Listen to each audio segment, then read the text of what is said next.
NAB is just around the corner, and I am excited to see what all the new announcement that we're going to be having. Unfortunately, this year I will not be attending NAB due to work as well as budgetary reasons.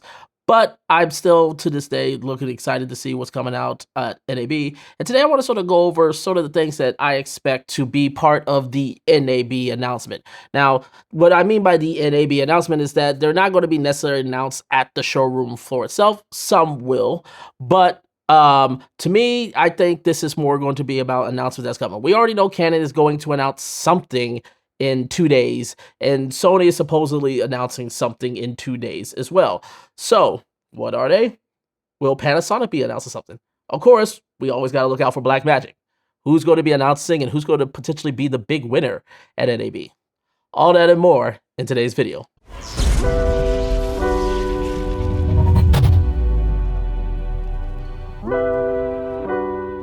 What's going on, everybody? My name is James Jackson. If you're new here, I do tips, tricks, news, and reviews for the film and video making industry. And if this is content that you like, definitely make sure to hit that subscribe button, hit that like so we can combat the algorithms. All right, NAB, we already know there's a lot to talk about. And to me, while there is something exciting about cameras and potentially, I think we're pretty much sort of locked in terms of like big video-oriented, film-oriented cameras in terms of the common prosumer companies, Blackmagic, Sony, Canon, Panasonic, Nikon. I think we kind of already have an idea of what they're going to announce, but there may be something.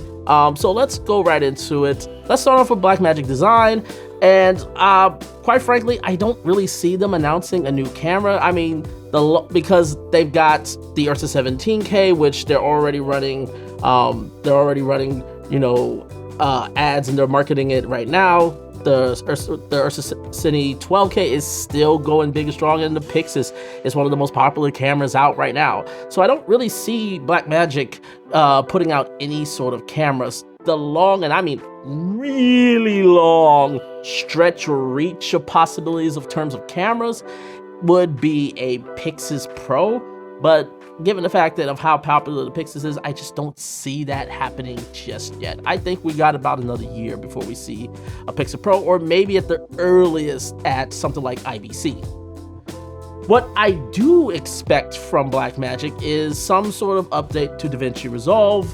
I personally don't expect Resolve 20 because, long story short, I am a certified DaVinci Resolve trainer, and majority of us just got our training certification in 19 back in January. So it would be really odd for all the trainers to go ahead and get trained in 19 and then they drop 20, because in order for us to keep our certification, we have to get certified in the latest version of Resolve. So my guess is that there's probably going to be something like a Resolve 19.5, similar to what we saw with 18.5 about 2 years ago. One of the things that I hope to see from Blackmagic is an update to their ATEM mini lines, as that's kind of getting long in the tooth. So I would really love to see some updates where you can get some NDI protocols in there, where you can potentially add some additional cool software features that can potentially work in more live stream and live editing productions. But really, the big one I think that we'll expect from Blackmagic Design is potentially an upgrade for their video assist monitors. As more and more cameras, including one company we're going to be talking about really soon, incorporates Blackmagic RAW into their cameras, we're starting to see that sort of the workflow with the current HDR monitors are just a bit dated. One, I would love to see that they give us an option with CF Express Type B cards, or at the very least CF Express Type A cards. That way we can actually utilize and take more advantage of Blackmagic RAW, and that it's a more seamless workflow instead of finding a way how to stick on an SSD drive to really handle those data managements. Let's move on to Sony. Now, Sony is planning to announce and what it looks to be some sort of mini expansion unit of the Venice. Could they be offering potentially a new camera coming through in terms of an alpha or sort of a compact like FX9 Mark II? I've said it when I was listening on Kofi's live stream. I don't believe that they're going to be an FX3 Mark II. The FX3 is just too popular still, and it still makes a good amount of money. It just doesn't, and they're going to continue to still upgrade it at the end of the year with the introduction of Blackmagic RAW, externally at least, to the FX3. I think if there is going to be an announcement from Sony, it's probably going to be a something that's going to be a second generation of the FX9. Some of you probably not have noticed, but Sony has actually discontinued the FX9. So that's a very odd move.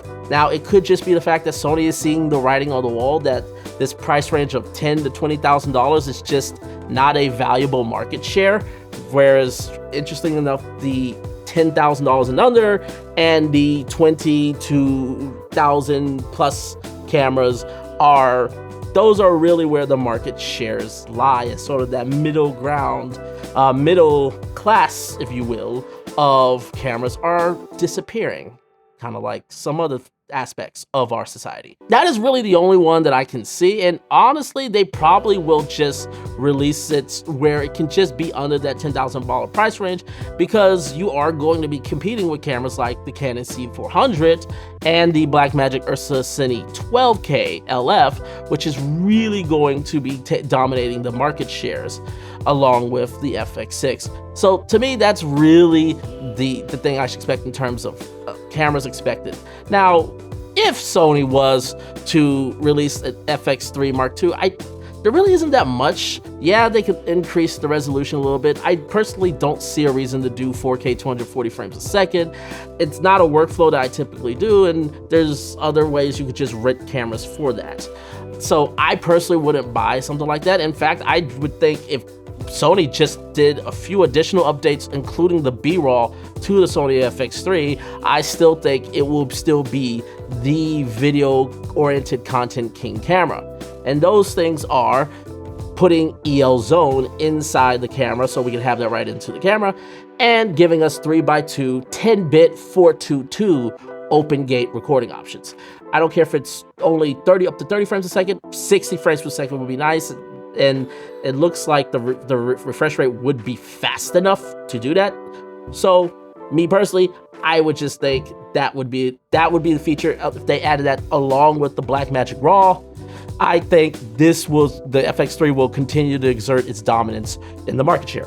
Now let's go into Canon. Now, Canon's rumored product announcements is honestly, it's kind of like DJI. Everybody knows about it. It's not really a kept secret. And that is the fact that they're going to be announcing some new APS-C cameras. We know the Canon R50V is going to be coming along with a new PowerShot V1, which was already announced, but now I guess this is the US version that's going to be released, or is it going out to the rest of the world? So those are the things that are going to probably be announced. I don't see an R5C2 coming with this. So those are the two cameras, and then there is going to be some lens options that are going to be coming as well. So we kind of know what Canon is. I'm interested to see what is happening, because it looks like, along with other companies that we'll get to, but Panasonic and Nikon and Canon are all trying to make FX3 style body cameras, which again goes to the strength of the FX3, that all of its competitors are trying to create an imitation, or at the very least potentially a better camera solution or an alternative camera solution to the FX3, which shows how popular that is. Now let's go ahead and get into Panasonic. And to me, I really don't know if they will announce a new camera. It's been relatively quiet. If there was a big announcement coming, the rumors would have been flooding. My guess is we're not going to see an announcement until Cinegear, which is more into the summer. So to me, the big announcement so far would be the Panasonic Lumix S1R2. And that is going to be the big headline for Panasonic, at least for Panasonic themselves. Now, in terms of the Leica L mount, it is seemingly that there's going to be more Chinese manufacturers that are going to be joining the L-mount Alliance. Shout out to you, Jaron Poland. And that is actually, to me, a great deal because the L-mount Alliance, in my honest opinion, is arguably the weakest mount of all of them. And it's great that we're seeing more Chinese manufacturers as Panasonic and Leica are getting up to it. This is stuff that I've personally heard about using to get us up to L-mount. If you weren't part of the L-mount Alliance, it was just too expensive to really develop a serious manufacturer if you were more on the cheaper side of things, which a lot of these Chinese manufacturers, that is what reps have personally told me.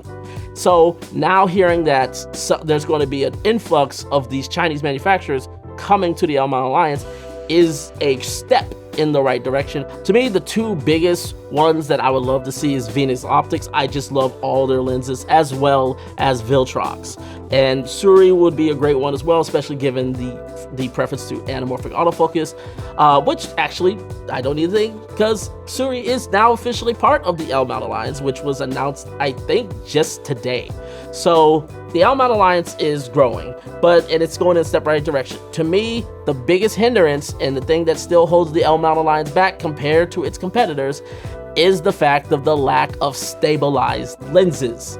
And this has been something I've been complaining about for a while, is that of all the other manufacturers, the L-mount Alliance or the L-mount series of lenses have the least amount of lenses that have image stabilizations built into them, which is critical for cameras like the Sigma FP, the Blackmagic Cinema Camera 6K full frame, the Blackmagic Pixis. These are all popular cameras that are part of this L-mount Alliance, and as well as other camera companies that just don't have the leading IBIS like Panasonic has, because they're the only ones that's truly benefiting without lenses without it.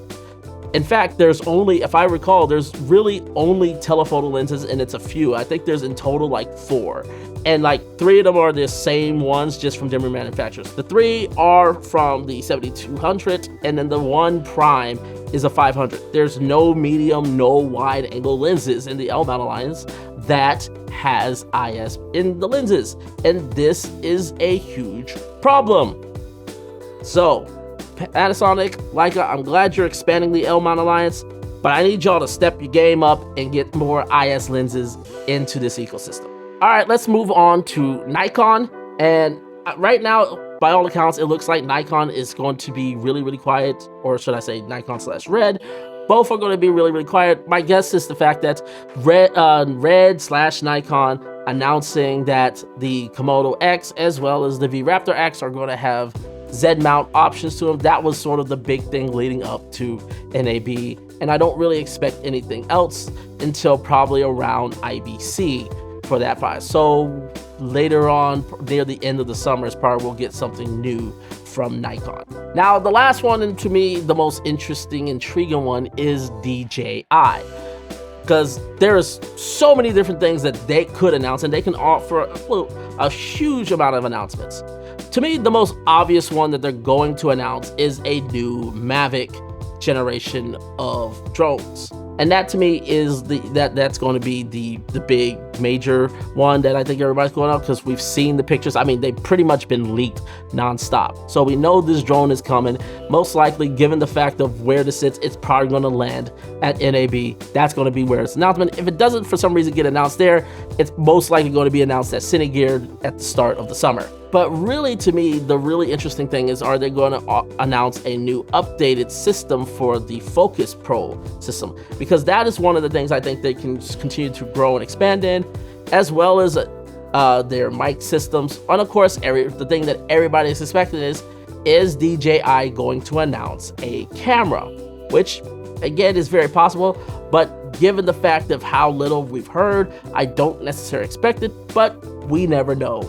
So to me, that is going to be the most interesting, because of the options and the things that they have and the technology that DJI has. They are the ones to really look out for and sort of what sort of products. And that's the one I'm going to be announcing in terms of the cameras, the ones I'm going to be looking out the most for. Some other things that I'm going to keep an eye out for is the announcement of potentially some new, more compact and more travel-friendly sliders.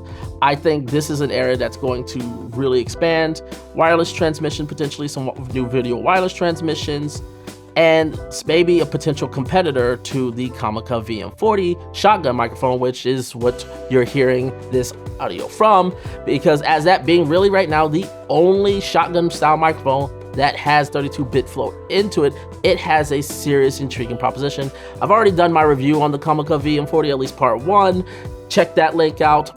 Don't worry, part 2 is coming. But this is it for me, guys, with my NAB coverage, at least for right now. I'm going to again be here ready to talk about all the things that are being announced. I would love to know what you are excited for, or what you're interested in hearing, whether if it's a camera, if it's a lens, hell, if it's a tripod, gimbal, whatever it may be. What are you excited, or what you are hoping to hear from? I would love to know from you. Leave your comments down below. And as always, make sure to hit that subscribe button. And until next time, take care, everyone.